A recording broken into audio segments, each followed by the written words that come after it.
आपल्या मुलामुलींसाठी आपण अनुरूप स्थळे शोधताय? आता आपला शोध येथे येऊन संपतो. आता आपली चिंता संपलेली आहे. आपल्या मुलामुलींसाठी अनुरूप जोडीदार शोधण्याचा निवडण्याचं एकमेव केंद्र शादीबंधन वधूवर सूचक केंद्र.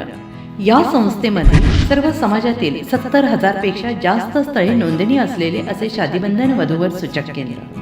संपूर्ण महाराष्ट्रात आणि कर्नाटकात प्रसिद्ध असलेले एकमेव वधूवर सूचक केंद्र म्हणजे शादीबंधन वधूवर सूचक केंद्र, ज्यांच्याकडे आहे सर्व समाजातील सर्व जाती आणि पोटजातीतील 70,000 पेक्षा जास्त स्थळांची नोंदणी. आपल्या इच्छेप्रमाणे वर्गवारी करून अनुरूप स्थळे निवडण्याची सुविधा. एक वेळा जोडले जा आणि आपलं जीवन सफल करून घ्या. हजारोंनी याचा लाभ घेतला आहे. आपणही आपल्या मुलामुलींसाठी, विधूर, विधवा, वयस्करांसाठी योग्य स्थळांची निवड करा. एक सुवर्ण संधी घेऊन येत शादीबंधन. आजच संपर्क करा. शादीबंधन वधूवर सूचक केंद्र, लोकसंदेश न्यूज ऑफिस समोर, महाराष्ट्र स्क्रॅप जवळ, 100 फुटी road, Sangli. Pin code 416416. Customer care number 9922864545. आमच्या वेबसाईटवर स्थळे पहा. आमची वेबसाईट आहे www.shadibandhan.in.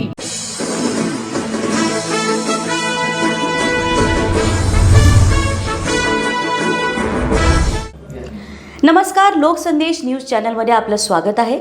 पाहूयात आजची विशेष बातमी. राज्य महिला आयोगाच्या अध्यक्षपदी संगीताराजे छत्रपती यांची नियुक्ती करावी. महाराष्ट्रभरातून मागणी जोर धरते. महाराष्ट्रातील राज्य महिला आयोगाच्या अध्यक्षपदी युवराज्ञी संयोगिताराजे छत्रपती यांची नियुक्ती करावी अशी मागणी आता राज्यभरातून जोर धरत आहे.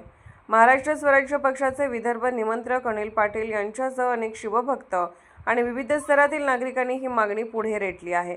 न्याय आणि स्त्री सक्षमीकरणासाठी ठाम भूमिका घेणारे नेतृत्व म्हणून युवराज्ञी संयोगिताराजे यांच्याकडे पाहिले जात आहे. ते संभाजीराजे छत्रपती यांच्या धर्मपत्नी असून छत्रपती घराण्याच्या परंपरेतून आलेल्या संस्काराचा ठसा त्यांच्या कार्यातून दिसून येतो.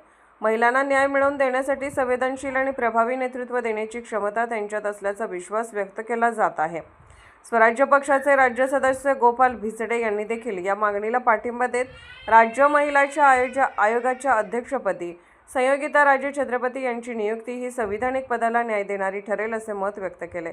दरम्यान रायगडावर दरवर्षी होणाऱ्या शिवराज्याभिषेक सोहळा या भव्य सोहळ्याचे त्यांनी केलेले नियोजन तसेच गड दुर्ग संवर्धन, स्वच्छता अभियान आणि सांस्कृतिक उपक्रमांमध्ये महिलांचा वाढता सहभाग यामुळे त्यांचे नेतृत्व अधोरेखित झाले. महिलांना नेतृत्वाच्या संधी देत स्त्री-पुरुष समानतेचा विचार त्यांनी कृतीतून सिद्ध केल्याचेही सांगितले जाते.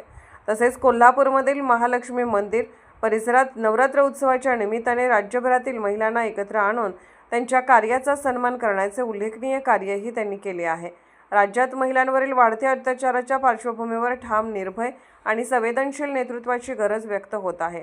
अशा परिस्थितीत संयोगिताराजे छत्रपती यांची राज्य महिला आयोगाच्या अध्यक्षपदी नियुक्ती करावी ही मागणी आता राजमाता जिजाऊंचे वंशज मंगला भारत जाधव, सृष्टी भारत जाधव, रितू अनिल पाटील, प्राची पाटील, शारदा हलवणे, मंगला जाधव, साधना शिंदे, कार्तिक पाटील, शिवकन्या सृष्टी रवी पाटील, संदीप लहाने, वैभव शिंदे, तुषार पारे, प्रवीण हिवाळे सर्व व तसेच विदर्भातील महिला तरुण सामान्य जनतेची ठाम भूमिका बनत चालली आहे. अशाच विशेष घडामोडींसाठी आमच्या यूट्यूब चॅनलला सबस्क्राईब करा, फेसबुक पेजला लाईक करा आणि इन्स्टाला फॉलो करा.